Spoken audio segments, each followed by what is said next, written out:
All right, good evening and welcome, families. My name is Anita Arjoyan, and I am the GATE Teacher Specialist with the Equity Access and Family Engagement Department. I want to start off by thanking you all for being here tonight. I know it's almost dinner time.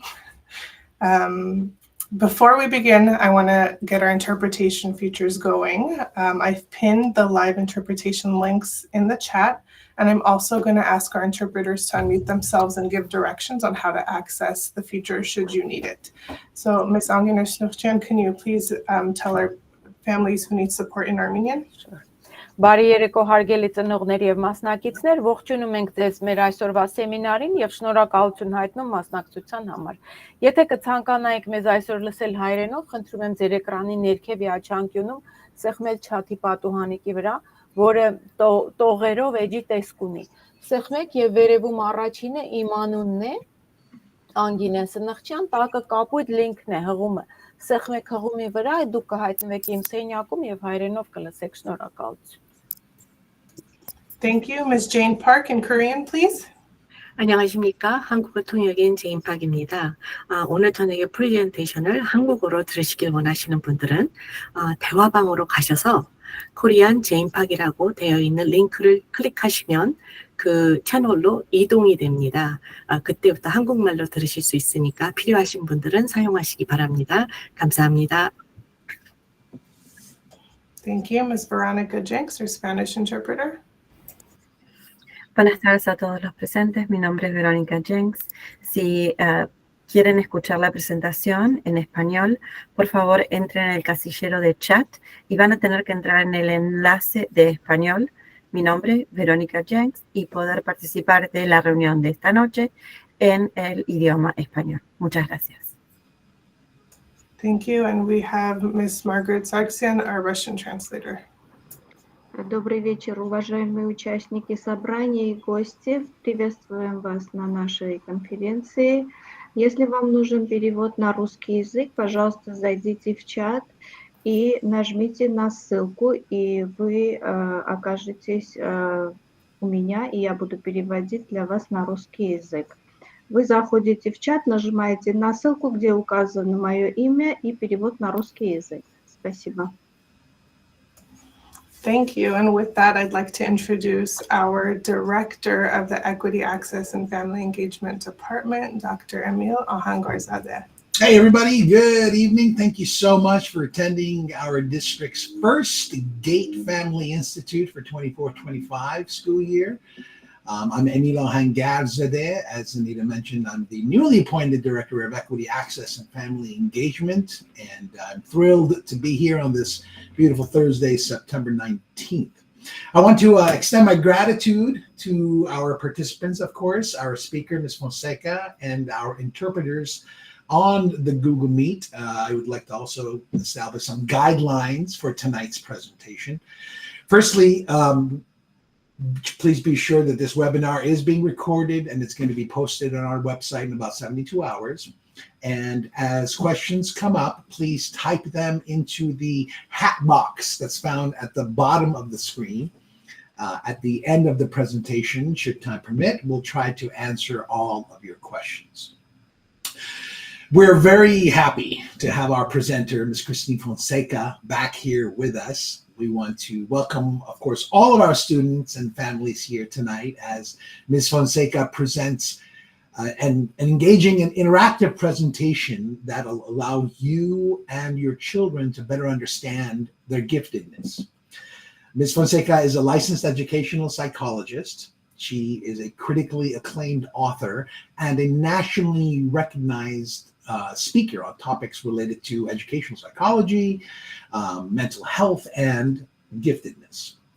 Previously recorded webinars can be found on our district website, and I also want you to know that I will be sharing the link with our site administrators and our teacher specialists as well. All right, so thank you so much, Ms. Fonseca, for being here. I'm going to now turn it over to you. Sorry, 1 second before you start. I'm so sorry. Margaret, you are sharing the wrong screen. You're sharing the main screen. Sorry, all. We are still very Zoom comfortable, Google Meet getting comfortable, so please be patient with us. Gotta love technology, right? There we go. There we All go. right. Now, Ms. Fonseca, floor is all yours. All right, so I'm going to share my screen, and as was mentioned earlier, the presentation tonight is designed to be interactive. So as I share my screen and get us all kind of set up, give me half a second. All right, let's see. All right, can you guys see that okay? I'm assuming, can someone let me know? Yes. Perfect. Okay, so as I share, let me give you a little instruction of how it's going to work. You can see up on top, there is a link. There is also a little QR code. If you want to either take your phone and kind of put it on that QR code, it'll take you right there to the link. But this will give you an opportunity to not only see the presentation on another device, but also to be able to actively participate. As you can see, when you're looking at your device on the screen, there are emojis. The kids will be very familiar with those. Maybe some of the parents will as well. There you go. I love it when I see a thumbs up or a heart as we're going along. Thank you guys so much. I see that people are joining. We've got some laughter. This is what I love to see. See, I never need to explain how to do this to kids because kids know instantly. Now, there is an opportunity for questions that's on this part as well. However, just like they said before, there's another spot where you can do the questions. Either one is fine, but we will save all of that to the end before we do any questions. So as you guys are joining, I'm just going to change the slide. You can see that on your slides, it changes as well. So a little bit about me, you already kind of know what I do. A couple of interesting things about me that wasn't said. I'm also a gifted adult. I have a gifted husband and 2 gifted now adult children. So at any given time, our house is just a very intense house. I'm a fiber artist. That just means I like to tie a lot of knots in a bunch of yarn and make stuff. I'm probably too addicted to coffee and probably shouldn't admit how addicted I am to coffee, although I do have water with me tonight. And I'm so excited to be here. My favorite thing to talk about at any given time is what it means to be gifted. And that's really going to be our focus tonight. So the first thing I want to do to get us started is I want you, both kids and adults, like you tell me what you think it means to be gifted. Go ahead and type that in. It'll start to populate up here. And I can kind of see what some of you guys think it means to be gifted. So we have answers like lots of potential. Maybe it means some sort of special. Smart. I get that one a lot. That you're very smart in different ways. You have something special in your DNA or something. Ooh, I like that. Naturally intelligent, talented, useful, different, intelligent and emotional. Being able to view problems from different ways. Empathetic. Exceptional memory. You guys can keep typing on that. So giftedness could mean a variety of all of these things. And as we explore this evening about what the actual definition is of giftedness and all the ways that it might show up for you, I want you guys, especially you kids, to pay attention to how your answer may change on this. Maybe there's some new things that you might learn about what it means to be gifted. I love whoever just wrote trying hard. I like that on there too. We're going to talk this evening about assumptions that people may be making about you because you have this identification as gifted, and then some of the expectations that people may feel as well. Some expectations you may have for yourself or some expectations other people might have for you. So I want us to just kind of See where this leads us. All right. So what does it even mean once you have this identification of being gifted? Well, let's start with the things that are biological. There are a lot of different ways biologically in which our brain is actually different as a gifted human. So we're going to talk about some of those right now. The first is we actually have a big brain. That's actually true. What that means is the gray matter in our brain where we store information, it's actually quantitatively bigger than what we call a neurotypical or a person of normal average intelligence. So you actually have more capacity to hold information. You also have a highly connected brain. That's the white matter that's in our brain. It's like our connective tissue. What that means is you have the potential to have what's called a very integrated brain. The right part of your brain and the left part of your brain, the way those two parts of your brain communicate with one another is more efficient in our gifted brains. So being more efficient might mean in school that you really do get done with some work very easily, or you really might lose interest in mundane kind of quote unquote boring tasks really fast. Maybe you even learn some stuff so fast that you learn it in the first 5 minutes of class and the next 50, however many minutes of class, you're just kind of sitting there. That's because of how your brain works. It really is bigger, it can hold more information, and it has the potential, at least, to be very highly efficient and connected. The brain that you have is also more sensitive to environmental stimuli. What do I mean by that? It means that the information you take in through your eyes and through your ears, through your sense of smell, through your sense of touch, you actually have more information coming in. When we do MRIs of students who are gifted, we find that parts of their brain that register this information are actually going off and you're getting more information in. So parents, when your children tell you that you're speaking too loud or that you're yelling at them, but to you, you're just talking in a normal voice, that's actually a real thing. To the child, it might feel like yelling. It might sound like yelling, even though you just might be using a firm voice. Or, you know, if you're like people in my own family, we get on the phone with our friends and we start talking louder. That may be ridiculously loud to a gifted child. Sometimes our brains are really sensitive to the sense of smell. So parents, if you change your laundry detergent, the gifted child might have an opinion about that. It might not always be a nice opinion about that either, because they'll notice those changes. Or maybe it's textures of food that they might have a really strong reaction to. Here's the thing I think is so cool though.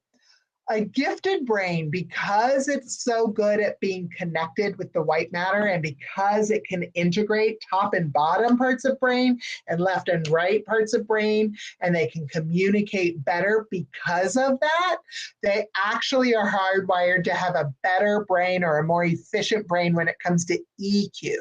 Now, most of us know that IQ has to do with our learning potential and our intelligence. EQ, however, is just as important as we're going to learn together tonight. EQ refers to the emotional intelligence that a student has. And so our gifted children actually have the capacity to be more resilient and to have really strong emotional development and very complex and nuanced emotions at a very young age. Now, sometimes this can come out in ways that are unexpected to us, which we'll talk about, and it doesn't feel like it's particularly good. It might feel like it's problematic, and we'll talk about why that can happen. But actually, what we know from research is that the more integrated your brain is, the more resilient you are, the more able you are to handle life's adversities. So let's talk some specific characteristics before we do another activity. One, intellectual. That's the part of our brain we think about most often when we think about giftedness. That's being like intellectually curious, wanting to know how things work just because you're curious about that, having a really vivid imagination. I always joke in my own family that when I dream, I have like full Technicolor movie saga dreams. Those are the kinds of dreams I have.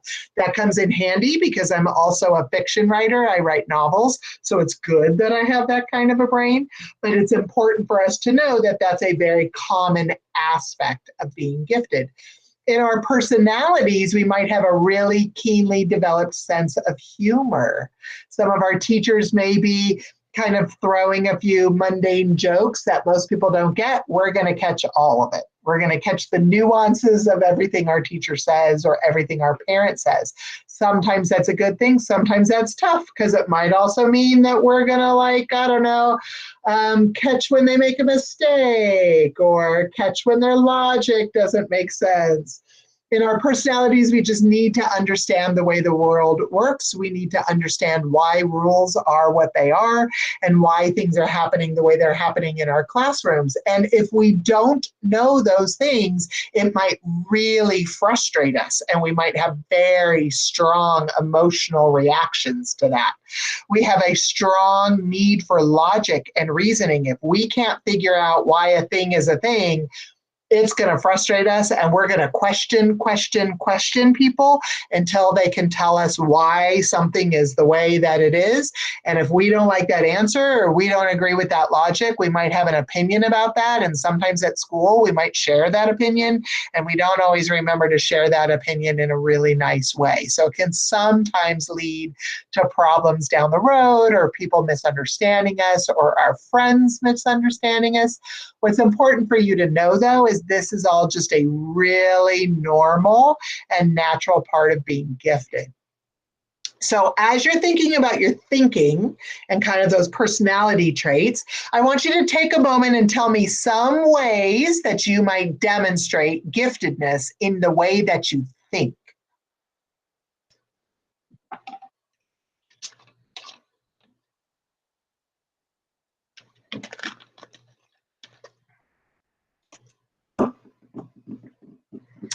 Maybe you ask a lot of questions. Yeah, that's really, really true. Or you memorize things really fast. Maybe you can recognize patterns easily. I think that's a really common one. Or you're a fast learner. Maybe there's detailed thinking. You finish classwork and homework before anybody else, which can sometimes be a problem in class. You make connections between different facts. You don't think in a straight line. I love that because I find that to be really, really true with the gifted kids that I work with. You can memorize things really fast, see patterns before people see them. You tend to answer a lot of the questions in class, notice details and remember them. And you like to ask the deep philosophical questions. That's a really important thing to remember because for you, meaning is everything. Why do things mean what they mean? I can remember working with a very young gifted student once, and one of the things he had a lot of questions about the Big Bang Theory and how it, not the show, but like the actual Big Bang that occurred and how that related to some really deep philosophical things. So we got into a very cool conversation because as anyone who's worked with me knows, and my own children know, man, if you want to go there, I'll go there. I love having deep conversations with people about really abstract things. This is all fantastic. All right. Now let's talk about a couple of different areas of giftedness that might be really different for you, something you may not have heard of. So the first thing we're going to talk about is this concept called overexcitabilities. I like to call them intensities. So these 5 areas are areas that we know from research tend to show up in really intense ways for our gifted kids. 2 of them, the first and the last, are in the majority of gifted people that I meet. The other 3 might be in some sort of combination in our gifted individuals. And a lot of times when these happen in a really extreme way, then that's looking at something that we call twice exceptionality, which we'll also talk about.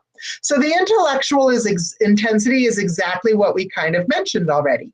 It's that learning for the sake of learning, that need to know, that being unwilling to let go of a problem until you figured out the solution to it. Taking apart a computer just to see how the inside works. I always joke with parents that you can give a gifted kid all the broken tech and they will jimmy it, MacGyver it into something brand spanking new. All right. Psychomotor intensity refers to moving for the sake of moving. This population needs to move all the time. They cannot sit still. They learn by doing. They also might understand their world through oral communication. So they might narrate their world. Or when they're telling you a story about their day, parents, you might get lost in the story because the level of detail is so extreme. These are all really common things with our kids who have psychomotor overexcitability, and especially true for our kids who are ADHD and gifted. We call that twice exceptional. Sometimes gifted, but super animated is just gifted. And a lot of times we have kids who are both ADHD or have a very significant attention issue, and they are also gifted, because one does not mean you cannot be the other. So these things can go together. Sensual overexcitability is that part of us that deals with our five senses. So what we hear, what we see, what we feel, what we smell, what we touch. A sensual overexcitability means we do that to an extreme degree. Now, again, sometimes that could be just because of our giftedness. Like I said, we know from research that we, just by virtue of the fact that we're gifted, are taking in more of the environment through our five senses than our friends and our other people we know who maybe are not gifted. We just have a very excitable brain in that way. But some of us also have a sensory processing thing. So not only do we just normally take in lots of information through our eyes and our ears and our nose, but we are so sensitive to it that we might get dysregulated. That means we might get really upset by all the information that we're taking in, and it might be really hard. For kids who are going through this, it might be really hard to be in loud settings. It might be really hard even to just be around people with a lot of energy. So if you were in the room with me right now, my level of energy as I'm presenting might be problematic. It might feel almost painful to be around it. And I just want you to know that's a pretty common feeling for some of our kids who have lots of sensory stuff and who are gifted, because you kind of get it from both areas. And there are ways that you can learn to manage that so it's not problematic. Imaginational overexcitability are those kids who have those really vivid imaginations, but it's not just your imagination. It could be that you're making whole movies in your head. So while you're sitting in class, you already finished all the classwork and you're kind of bored, you might be creating an entire Minecraft world in your mind, and you still have enough attention so that if the teacher called on you, you could answer that question.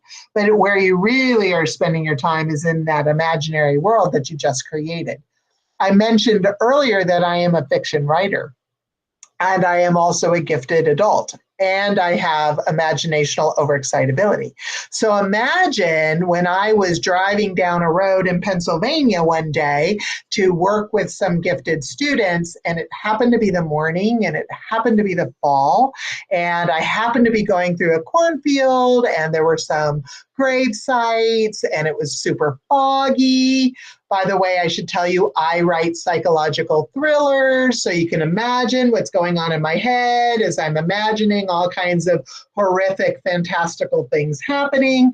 Now, if I didn't know this was just a normal part of who I am as a gifted person, you can imagine that I would start to think I was a little crazy, right? Because it feels a little nutty when you do that.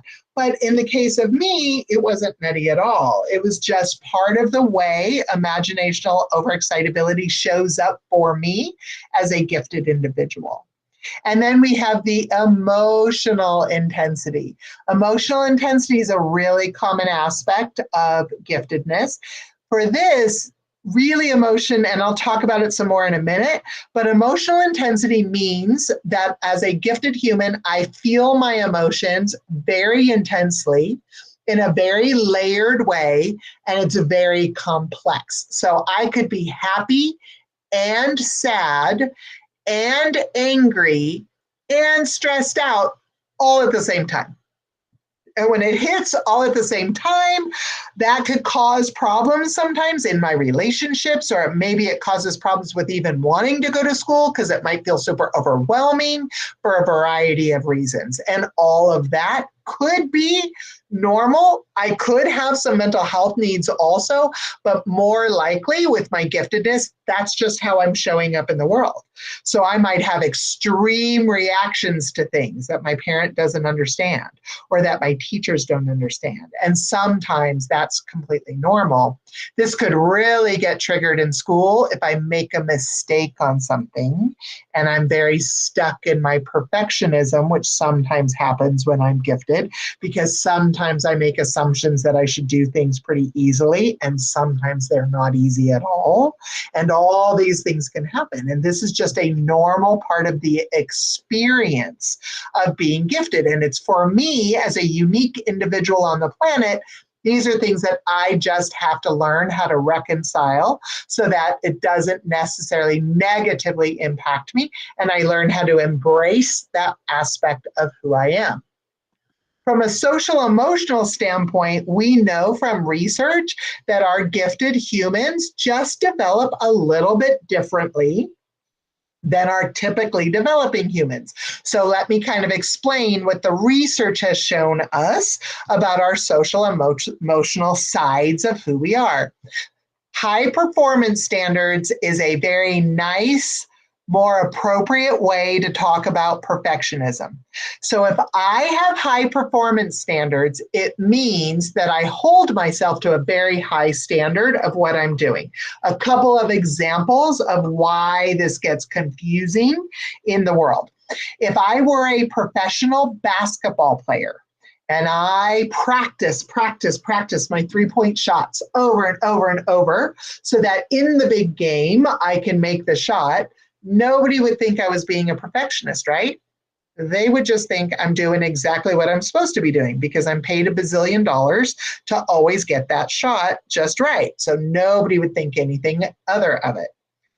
And if I were a writer, for example, and I wrote a scene in a very popular book where I killed off a very important character, and it took me months and months and months to write that scene because I wanted to get it just right, nobody would think badly of me or that I was a perfectionist or somehow that was wrong, because of course I'm going to spend that amount of time. This is a beloved character. Like, I have to do it justice or my readers are going to get so angry with me, right? But how come then when a gifted student goes home and spends 3 hours on a piece of homework that really should only take like 20 minutes, as parents, we kind of freak out and we're so worried about it, or our teachers sort of freak out, right? Because really it's the same thing. We hold ourselves to a really, really high standard and we want to get it just right. And that part of who we are is not a problem at all. That's a normal, natural thing. That's part of what it means to be gifted.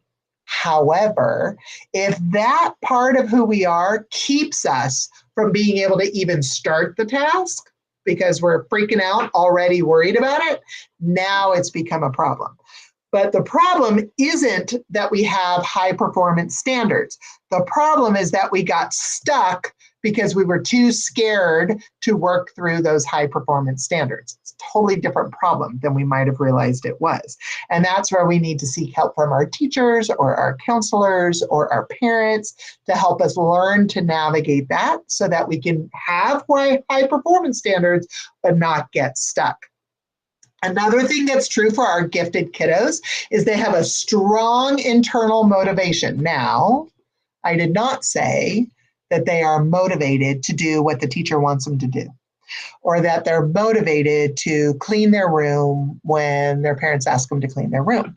That might not be where their motivation is, but they might be highly motivated to create a new world on Minecraft, or to, create something brand new. If they're artists, they might be highly motivated to complete that art thing that they're busy working on when maybe they should be doing their homework or doing some chores. So just because they have internal motivation, it doesn't always translate to being successful in the things that we want them to be successful in. And that's an important thing to keep in mind and an important thing to remember, because one does not automatically equal the other.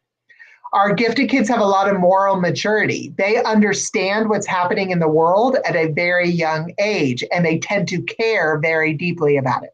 So many, many years ago, I worked with a group of 3rd, 4th, and 5th graders, and I asked them a simple question. I said, what do you worry most about? Now, if I ask that question of some very typical developing kids, they might answer, I'm worried about my math test tomorrow. I'm worried about the argument I got in with my best friend.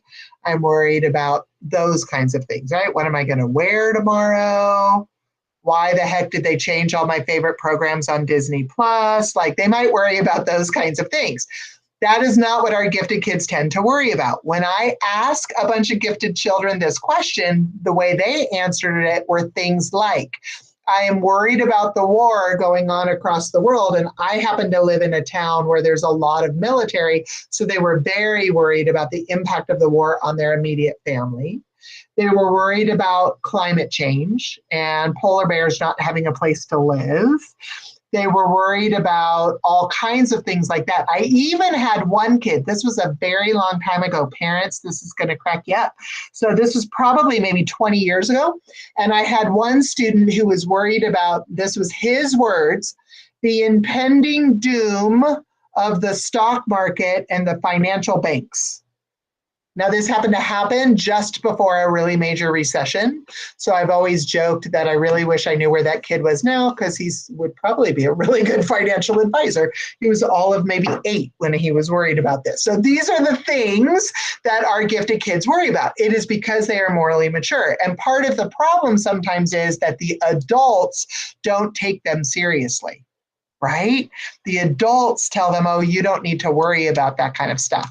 When the truth of the matter is, of course, they're worried about that kind of stuff because they see the big picture. And so as adults supporting our gifted humans on the planet, we need to give them ways to address their concern. So if they're worried about global warming, what's something they can do here, closer to home, immediately in their school or in their immediate community to address the concern that they have? If they're worried about war, what's something that they can do? Because that way we teach them how to be civic minded, and we teach them how to take action on those things that they're passionate about without it necessarily kind of becoming this thing that they get so stressed about that they don't know what to do with those big emotions. I already mentioned before that our gifted kids are actually hardwired for really good sense of resiliency, that ability to bounce back. But here's another cool thing about our gifted kids. They are hardwired to ask the big philosophical questions early. Now, this might scare some parents. So self-actualization means we're dealing with the big question of to be or not to be. Why am I here on the planet? Who am I and why am I here? And our gifted kids start asking this question really at a really young age. Now, all human beings ask themselves this question, but most human beings don't really start asking this question until high school and college. Our gifted kids start asking themselves this question sometimes as young as 3 and 4. And that can be scary for parents, right? Because that can sound scary to parents when they're asking really big questions at a really young age. And as the parents in the room, sometimes we don't know how to answer those questions. And so my advice on that is we answer it with age-appropriate language and age-appropriate content, but we always find a way to answer it, because either we're going to answer the questions our kids have, or our gifted kids are going to go consult Dr. Google and try to find an answer that way. And as most parents would agree, I would rather have you ask me than ask Dr. Google, because Dr. Google is not always accurate in their answers. So these are some of the typical social emotional things. We talked about the emotional intensity. We talked about some of these. So now I want you to come back to you. I want you to think about the ways in which giftedness shows up in your feelings and in your behaviors. How does it show up for you? Go ahead and take a few moments and give me some answers.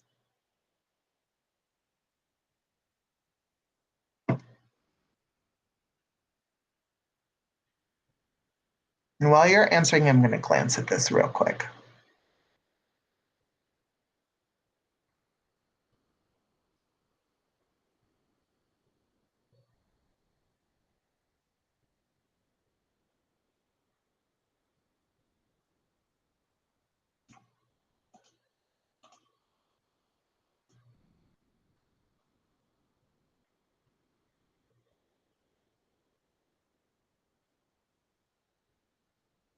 Is it good? All right, so some of the feelings: being bored in class, 100%. Empathy for complete strangers. And sometimes when we're younger, that empathy is so strong that it might ruin our whole day. We actually suffer from something called emotional enmeshment. That means we take on the emotions of somebody else. And that happens that's a really common thing. I might be really intense about things I'm passionate about. I might ask complicated questions, and I don't stop till I get the result I like. I can't tell you how true that is. Oh my gosh. I always try to be called on by the teacher. It makes me wonder if being gifted can make things harder. I want to address that more in just a minute. And hello to all of you who are saying hello as well. Big feelings that can be overwhelming. If I don't have the tools, they can cause some paralysis. That's very true. I have to be pacing back and forth. Yep, that's pretty common too. And I like to put, very good. I started the hello thing. So I want to address it makes me wonder if being gifted actually can make things harder. I think if we are looking at this from the lens of quote unquote normal, however we want to define whatever the heck that means, yes, it can, because it's different, right? The thing that I think is so important for our gifted children is to understand that all these ways you're showing up, everything you wrote on this page, everything you wrote on the page around your thinking, that is normal for you. It's not good, it's not bad. It's normal. It's just the way you show up in the world. And whether or not that's a good thing or a bad thing has a lot to do with how that then plays out. What happens next? When you ask all the questions, what happens next? When you get sad or you have really big feelings, what happens next? If the what happens next with those big feelings means you're kind of ruined for the day and you can't, you don't want to go to school, or maybe you can't go to school because you're too overwhelmed, then yes, it's harder and we need to find a solution for that. If the what happens next means that you become a really good friend and you know who you can ask for help if the feelings are really overwhelming, maybe you cry, but you know what to do after that to kind of make yourself feel a little better, then maybe for you, it's not necessarily hard. Maybe for you, you've learned that this is who I am. But here's the thing with our gifted kiddos, and I was going to say this later, but I will say this now. A lot of times, because we show up in the world different from some of our friends, we interpret that as a bad thing. We interpret that as being a problem, even if it's not necessarily a problem. And then we start saying mean things to ourselves inside. And I want you to think about that for a little bit, because a lot of times we say something inside to ourselves where nobody else is listening that we would never say about somebody else, or that we would never want somebody else to say. And so my question to everybody is, if it's not okay to say that to somebody else because you wouldn't want to hurt their feelings, why do we make it okay to say that about ourselves, right? Maybe we shouldn't say that about ourselves, and maybe we should just understand that some of the way we show up in the world is just part of what it means to be gifted. All right, let's talk about assumptions a little bit.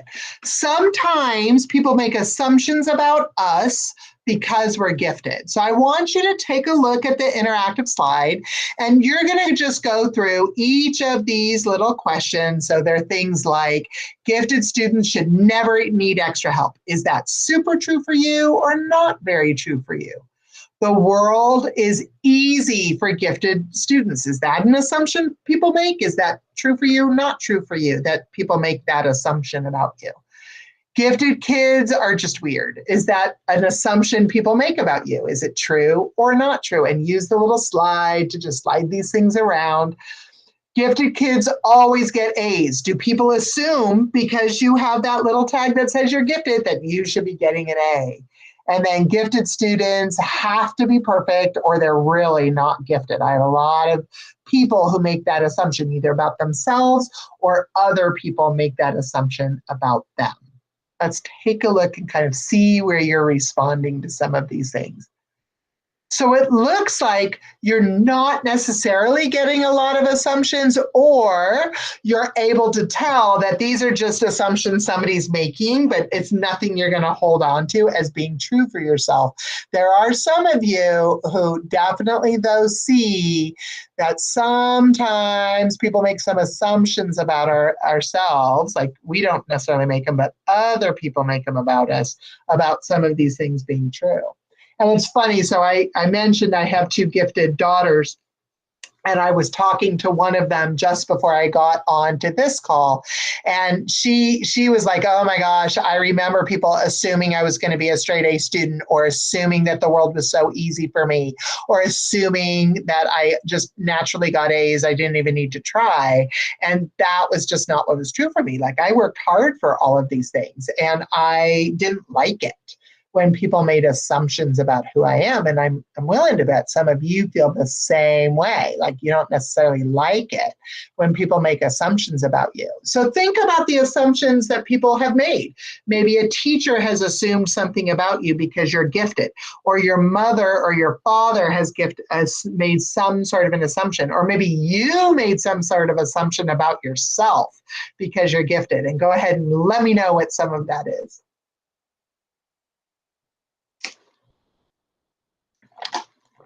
Oh, I'm always right and I'm perfect. Yes, that assumption shows up a lot.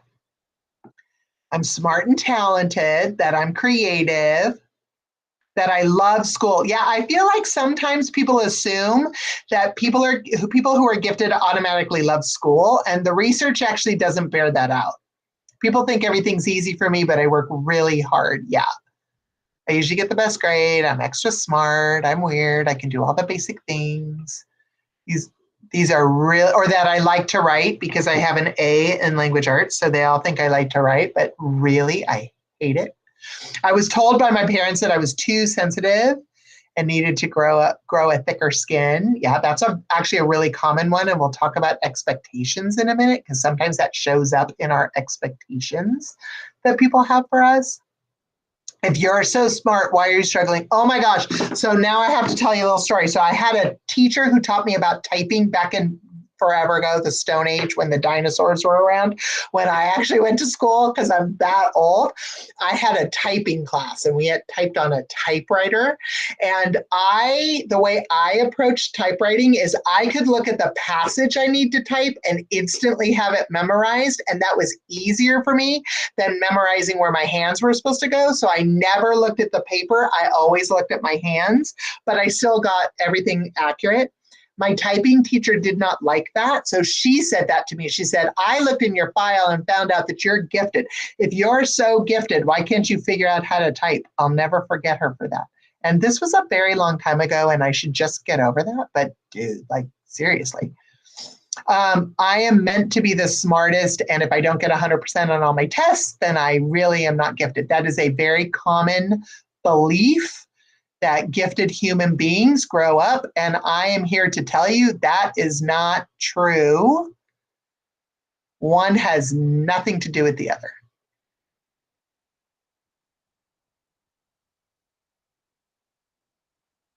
That's okay for the unrelated question. We will get to that before we finish. If we don't, when it's time to do some questions, then I'll invite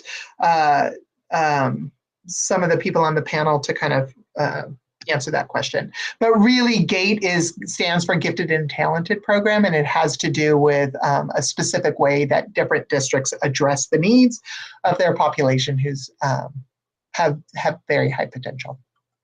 All right, let's talk about expectations. Now that you know you're gifted, now that you know that means that your brain is a little different, the way you feel about things is a little different, and you just show up differently in the world, what expectations have your teachers had for you as a result of being gifted?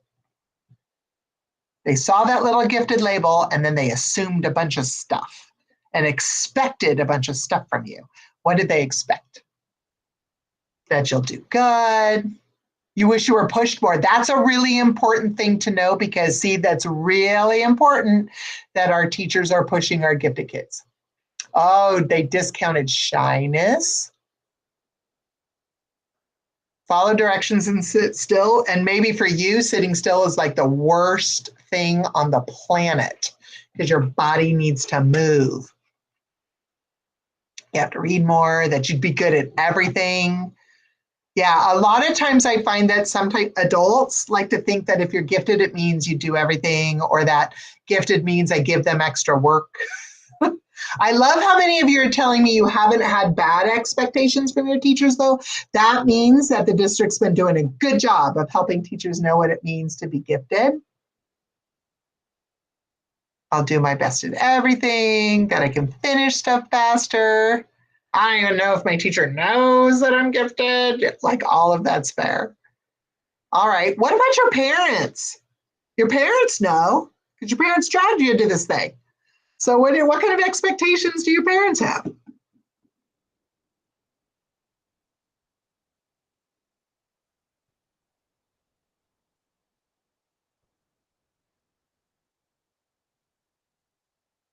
They're sitting right here. I never get a bad grade. So ask them, right? They have to do really well. They expect me to get good grades, to do my homework. My mom pushes me to do harder, and I like it. That's a good thing. Good grades, lots of stuff about grades. Learn 2 grades above my level. Now, here's something that I find interesting. So I interviewed 5,000 gifted kids all over the world for a book that I wrote. And I also interviewed about 400 parents. And one of the questions I asked them is, do you feel that people have unrealistic expectations?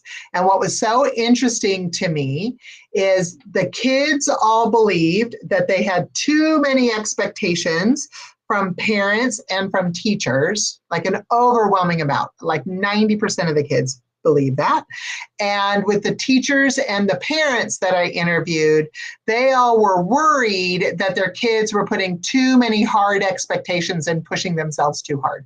I personally find that really funny, right? Because each side thought that the other side was the issue. And the truth of the matter is, gifted kids hold themselves to a high standard pretty naturally. And parents usually want their kids to just do what they're capable of. So the truth is both, right? Both things are true. And sometimes we just need to enter into a dialogue to figure out what we do about that if it's overwhelming. The key part of that is if it becomes overwhelming. How about you? What expectations do you have for yourself, or do your friends have for you if they know that you're gifted? And sometimes our friends don't know or don't care.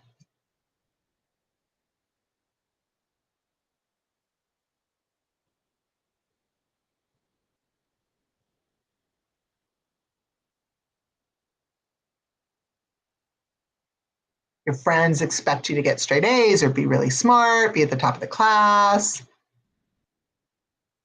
Your friends don't know. Maybe you have the expectation to be happy and have a good profession.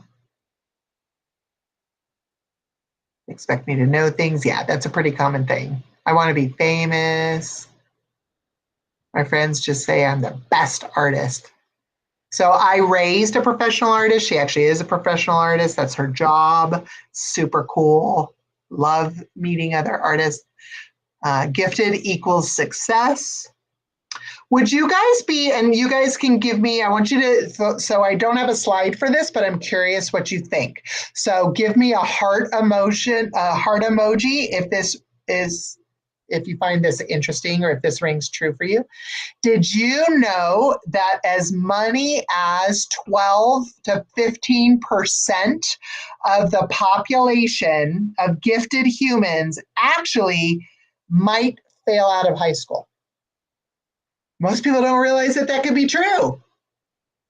And it's because sometimes school is not a good fit for our gifted kids. Even though they're brilliant, even though they can always do stuff, they don't always know. Sometimes school is just not their best place. So see, just because you're smart and just because you can do the work doesn't mean that the work's going to come easy to you. So before we get into this last slide, I'm just going to answer a couple of these questions. Gifted brains are not necessarily resistant to homework. They're resistant to drill and kill. So if I have boring homework that I already know how to do, I'm going to get even more bored, and then I'm just going to get frustrated, and then I'm just not going to want to do it. I'm going to drag my feet. Think about it this way, to whoever wrote this or whatever parent might be thinking about this. If my special friend told me, I want you to go vacuum the house and we're going to make sure you could do it. And you do it and you vacuum it just fine. And then they say, okay, I want you to vacuum the house 10 more times so that I know for sure that you know how to do it. Okay, you would probably want to get really mad at them. Like, I don't think I'd be very kind at that point. And it's because, why would I do it again? It's already clean. I already showed you I know how to vacuum. Why am I doing it again?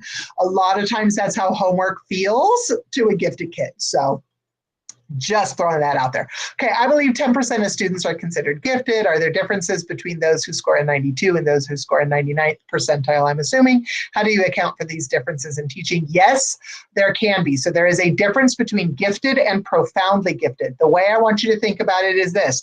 All those areas of intensity increase the more gifted we are. The further we are away from average, the more impacted we might be by these areas of intensity.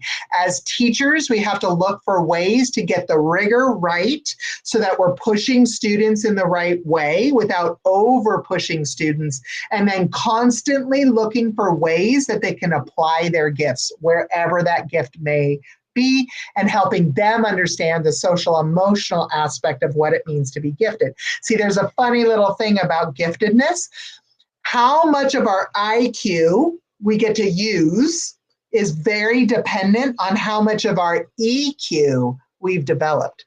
See, we could be the smartest person in the world, but if we don't know how to handle our emotions, how useful is that intelligence, right? We're not going to be able to access as much of that intelligence as we want to do. By the same token, we could have all the intelligence in the world, but we're still only going to get so far based on our potential. Doesn't mean we won't have a great life. We might have a great life, great job, great all these things, but we still are going to have a limit, right? And so what we need is both. We need to develop our EQ, and EQ is learned. These are things we learn through practice. IQ is more, has to do with the potential we're born with. And so I think that's an important difference. I'm going to answer like one or two more questions, and that's it. Do kids with gifted brains tend to get bored at school? They do if we are not rising to meet the challenge of that giftedness. And sometimes some of our kids who have a lot of behavioral challenges who are also gifted, really what's happening is they're bored. And so, you know, when you're bored, you look for a way to entertain yourself. And sometimes the way we entertain ourselves isn't what we're supposed to be doing at school. So that's always something I ask for parents and educational teams to look at, to kind of see.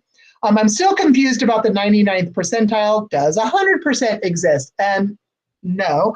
Percentiles are referring to where you fall on a standard deviation curve, which is different than like the percentiles we think of for a grade, right? So it's a totally different kind of a measure. It's a totally different way for using it. And typically speaking, 99 is actually where it tops out for a variety of reasons. Some school districts have gifted and highly gifted categories. Does it make a difference? The label actually doesn't make a difference. It really depends on what we're doing with that label. So that's actually what matters. I'm going to answer one last one, and then we're going to do this last little piece, and then we'll be done. What if I like to do games a lot and I'm gifted? Not a darn thing wrong with that. You could be a gifted gamer, like that's okay. The thing is learning to put first things first. Right? So if I'm at school and I'm required to do some sort of work at school, that's probably not the best time to be doing a game. Now, if I can get done with my schoolwork really fast and I have a deal with the teacher that I can do something different when I'm done, then it's not so bad.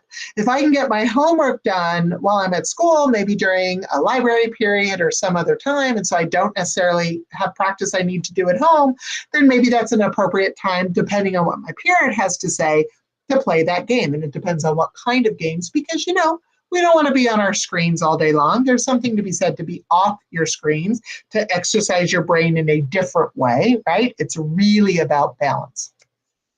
So as I leave tonight, and we finish up tonight, because we're just about done, I have two things I want to leave you with. One is a challenge to all of the kids and parents who support them. And the second, I'm going to end with one of my favorite quotes. So my challenge to gifted kids, one, sometimes you think you know everything because you've learned a little bit. And this may mean that you kind of are not open to any new learning. Happens to all of us who are really, really smart. We just kind of assume we already know. It's a normal thing to have happen.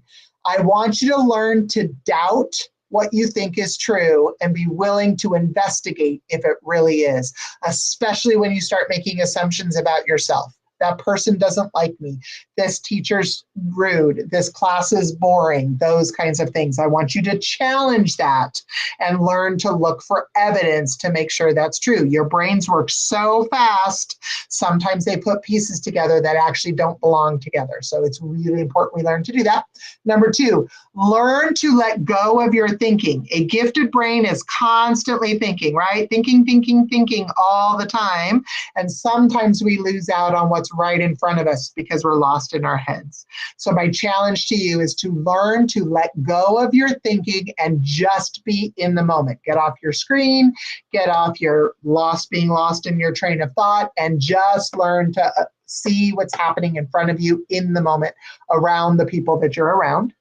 Be willing to take a risk and fail. Push yourself to the point of failing at something. Do that as often as you can, because the greatest things you're going to learn in life, you're going to learn when you've made a mistake.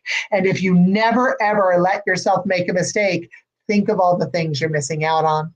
And then learn to cultivate internal silence. Learn how and when to quiet that part of your mind so that, again, you can learn what it means to just be. I'm going to end tonight with my favorite quote, and then I'll stop sharing and we'll finish up. So this quote is actually from an ad that Apple did a very long time ago. You may not, the kids in the room may not have even ever seen the ad, but most of the parents probably remember it. So here's what was said in the ad. Here's to the crazy ones, the misfits, the rebels, the troublemakers, the round pegs and square holes, the people who see things differently. They are not fond of rules, and they have no respect for the status quo. You can quote them, you can disagree with them, you can glorify or vilify them. About the only thing you can't do is ignore them, because they change things. They push the human race forward. And while some may see them as just being crazy, we see genius, because the people who are crazy enough to think they can change the world are the ones who actually change the world. And with that, I'm going to stop sharing and go back over here.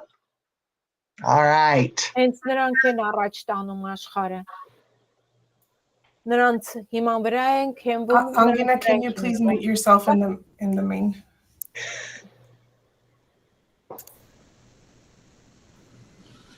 All Thanks right. for the hearts and all the good stuff. Yeah. Well, we certainly want to thank you so much, Ms. Fonseca, and all of our amazing interpreters, Ms. Senexian, Ms. Jenks, Ms. Park, and Ms. Sarksian. Well done. Thank you so much. And we appreciate everybody taking the time to be here tonight. And we'd also like to, of course, thank the amazing Christine Fonseca.